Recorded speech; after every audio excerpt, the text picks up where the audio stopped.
Olá, tudo bem com você? Vou fazer a leitura do capítulo 5 agora, do livro Parceiros de Oração, como liberar o potencial da oração em favor dos líderes e da igreja como um todo. O livro é de John Maxwell. Capítulo 5. A oração abrangente. Os meus amigos zombam de mim, mas os meus olhos se desfazem em lágrimas diante de Deus, para que ele mantenha o direito do homem contra o próprio Deus e do filho do homem contra o seu próximo. Jó 16, versículo 20, versículo 21. Em julho de 1876, uma nuvem de gafanhotos destruiu quase por completo as plantações de Minnesota. Por causa disso, em abril do ano seguinte, os fazendeiros estavam preocupados. Temiam que a praga os assolasse mais uma vez e destruísse os campos de trigo, levando centenas de famílias à ruína. A situação era tão grave que o governador John S. Pillsbury proclamou no dia 26 de abril como o Dia de Oração e Jejum. Ele instituiu em que todo homem, mulher e criança orasse ao Senhor pedindo misericórdia. Naquele dia de abril, todas as escolas, lojas, armazém e escritórios permaneceram fechados. Foi um dia de silêncio e reverência por todo o estado. O dia seguinte amanheceu límpido e brilhante. A temperatura subiu como se fosse pleno verão. Algo muito estranho para o mês de abril. Mas eles descobriram centenas de milhares de minúsculas larvas de gafanhotos entre as suas espigas. E o povo ficou desolado. O calor incomum permanecia forte e as larvas cresciam. Todos sabiam que em pouco tempo elas começariam a alimentar-se do trigo e destruiriam muitas plantações. Contudo, no quarto dia, a temperatura caiu drasticamente e à noite a geada cobriu os campos. O frio matou todas as larvas tão eficientemente quanto se eles tivessem empregado um pesticida ou fogo. Os fazendeiros, agradecidos, nunca se esqueceram daquele dia. Ele entrou para a história como o dia em que Deus respondeu à oração do povo de Minnesota. O poder de oração pelo próximo. Esse milagre ocorrido em Minnesota há mais de 120 anos exemplifica o que aconteceu quando o povo de Deus ora. Não apenas por si mesmo, mas por seu próximo. Quando oramos uns pelos outros, nosso coração se enche de júbilo. É maravilhoso ver Deus atender às nossas orações. Alegra-nos ver mudanças positivas na vida de nosso próximo devido às nossas orações. O ato de orar é clamar a Deus por um terceiro e é chamado de intercessão. Isso é um ato de amor e é considerado por muitos uma das formas mais nobres de oração. Jesus foi o intercessor. Nas suas últimas horas na terra, quando foi levado preso e crucificado, ele intercedeu por seus discípulos e por aqueles que viriam após eles, ou seja, por nós, os crentes de hoje. Ele orou. É por eles que eu rogo. Não rogo pelo mundo, mas por aqueles que me deste, porque são teus. Pai Santo, guarda-os em teu nome, que me deste, para que eles sejam um, assim como nós. Não rogo somente por este, mas também por aqueles que vieram a crer em mim por intermédio das suas palavras, a fim de que todos sejam um. E como és tu, ó Pai, em mim e eu em ti. João 17, versículo 9 ao versículo 21. Jesus veio ao mundo para falar de Deus aos homens, mas enquanto esteve aqui também falou a Deus sobre os homens. E agora no céu continua orando, intercedendo por nós. Romanos 8, versículo 34. As características do intercessor. Todos nós possuímos a capacidade de interceder. A intercessão é um processo natural. Quem é casado provavelmente ora por seu cônjuge.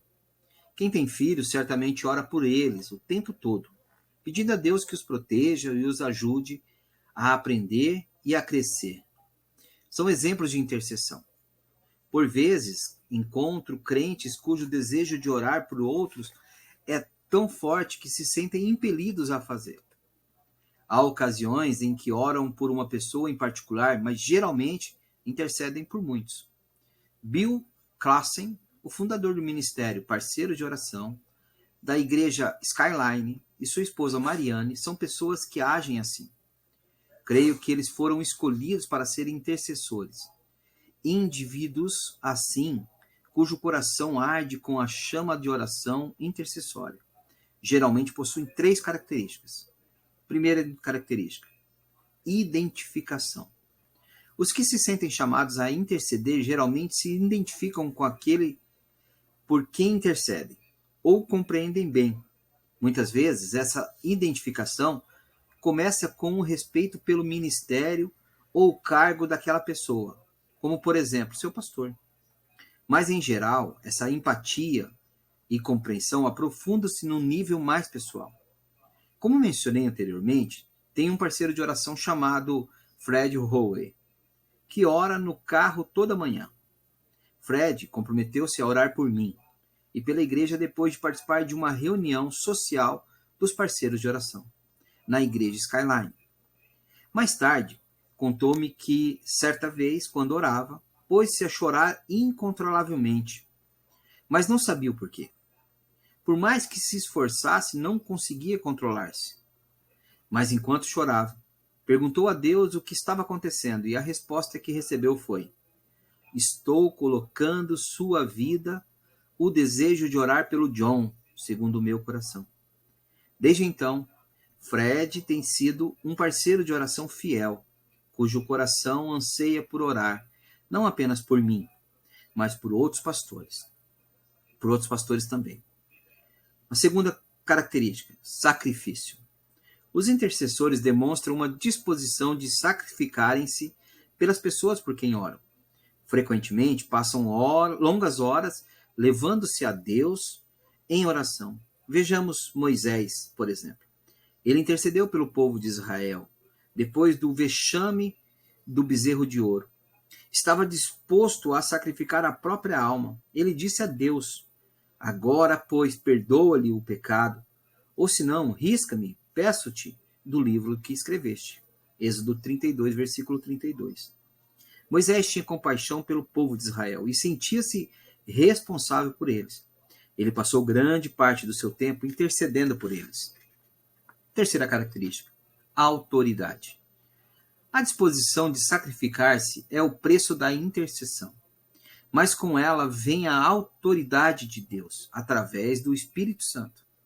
Deus recompensa aqueles que estão dispostos a tomar posição por amor do seu próximo e a interceder por ele. Como orar? Meu irmão, você se sente compelido a interceder por outros como Bill e Marianne Klassen se sentem?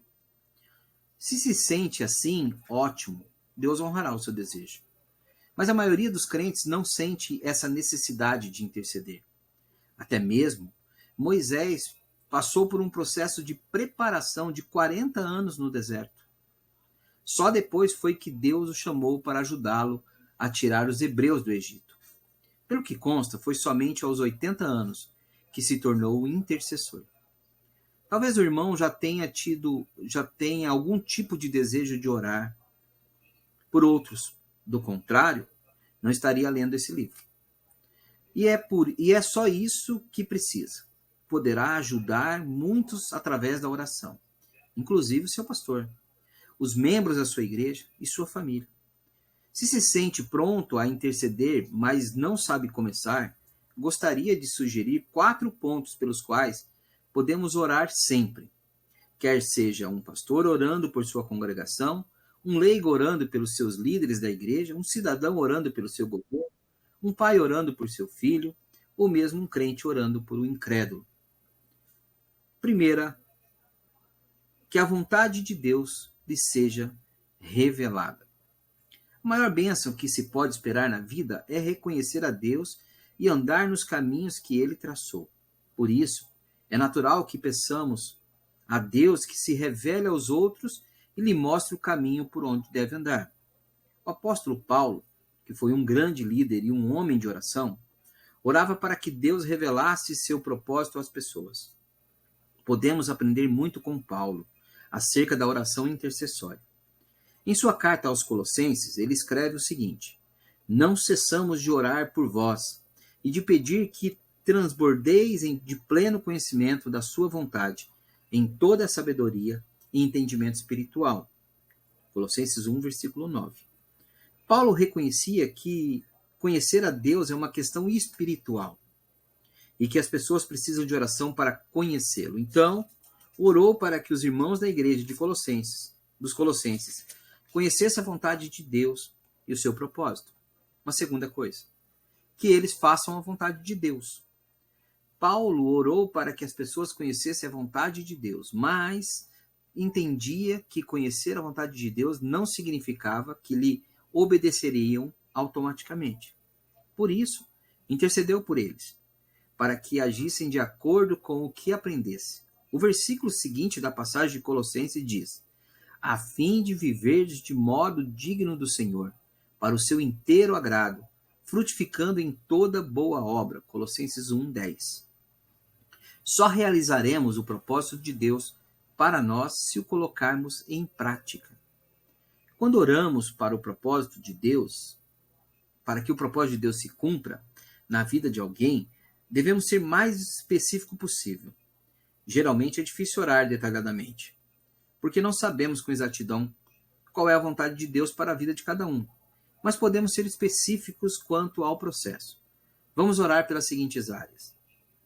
Conhecimento. Peçamos que eles conheçam a vontade de Deus para que Deus se comunique com eles com clareza e para que entendam a mensagem. Atitude. Oremos para que tenham a atitude correta no tocante à revelação de Deus para eles. Geralmente esse passo é bem mais difícil. Uma coisa é saber a vontade de Deus, mas outra é estar disposto a mudar nosso sentimento a respeito dela e aceitá-la. Comportamento. Por último, oremos para que possam mudar o seu comportamento de maneira a se alinharem com a vontade de Deus. Não raro essa etapa é a mais difícil do processo de mudança, porque requer que o indivíduo encare o desconhecido, faça algo que não esteja acostumado a fazer ou que se sente pouco à vontade de fazer. Certa vez, dei aconselhamento a um homem que desejava ajudar outros, dizendo-lhes palavras de incentivo, mas não conseguia. Sempre que nos encontrávamos, ele lamentava: sinto-me tão sem jeito quando estou elogiando alguém, não sei nem o que dizer. Contudo, continuei intercedendo por ele, e ele perseverava em sua tentativa de mudar, até que, passando algum tempo, ele conseguiu elogiar as pessoas com mais naturalidade. Meus pais sempre oraram muito por mim, por meu irmão Larry e por minha irmã Trish, quando éramos crianças. E continuam orando por nós diariamente. Uma das coisas pelas quais oravam é que conhecêssemos a vontade de Deus para a nossa vida. Creio que as orações de meus pais tiveram um efeito incrível em nós. Eu, por exemplo, sempre soube o que Deus queria que eu fizesse. Desde que eu tinha apenas 3 anos, sabia que quando crescesse seria pastor.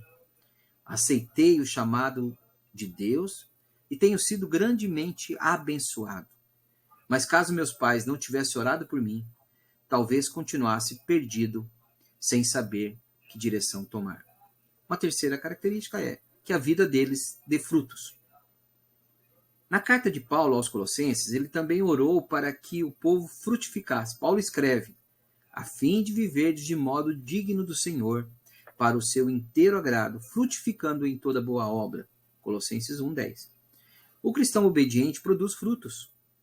Foi isso que o nosso Criador planejou para nós. A palavra de Jesus é: eu vos escolhi a vós outros e vos designeis para que vades e deis fruto, e o vosso fruto permaneça. João 15, versículo 16. O fruto de maior valor que uma pessoa pode produzir dura eternamente. É um fruto de consequências eternas, como salvação dos perdidos e intercessão pelos membros do corpo de Cristo. Por isso, quando oramos pelos irmãos, peçamos que sejam frutíferos, que produzam frutos de valor eterno. 4. Oremos para que eles tenham um relacionamento dinâmico com Deus. Paulo também orou para que o povo crescesse em pleno conhecimento de Deus. Colossenses 1:10. Sabia que tudo na vida depende de nosso relacionamento com o Criador. Paulo colheu um fruto valioso como resultado do seu relacionamento dinâmico com o Senhor, o contentamento. Filipenses 4, versículo 11 e 12. Certa vez, li uma excelente definição de felicidade. Felicidade é um crescimento. Tenho prova disso em minha vida. Sempre que meu relacionamento com Deus está se aprofundando e obedeço a Ele, vivo em pleno contentamento. Por isso, creio que devamos interceder para que nossos irmãos vivam da mesma maneira. 5. Oremos para que recebam o poder do Pai. Quando Paulo orava, pedia para que o povo recebesse poder. Ele escreve que intercedia para que fossem fortalecidos com todo o poder, segundo a força da sua glória, em toda perseverança e longanimidade. Colossenses 1:11. O poder ao qual se referia é o Espírito Santo de Deus. Nós, os crentes, podemos receber o poder do Espírito Santo para que nossas ações tenham valor. Precisamos receber dele o poder. Tracemos um paralelo entre nós e um aspirador de pó. Como nós, o aspirador de pó foi criado com um determinado propósito e capacidade. Mas se não ligarmos a corrente elétrica para que receba poder, ele de nada serve. O aparelho precisa de energia elétrica. Se desligarmos, ele não funcionará. Somos assim. Sem o poder de Jesus Cristo, somos inúteis. Talvez possamos fazer algumas coisas com o nosso próprio esforço, mas nenhuma delas terá valor eterno. Somente quando entendemos esse conceito é que nós enxergamos da maneira como somos de verdade. Percebemos que precisamos e devemos depender de Deus. Assim sendo, é importante que peçamos a Deus que Ele dê seu poder àqueles por quem oramos. Sem esse poder, eles estarão incapacitados de fazer a obra.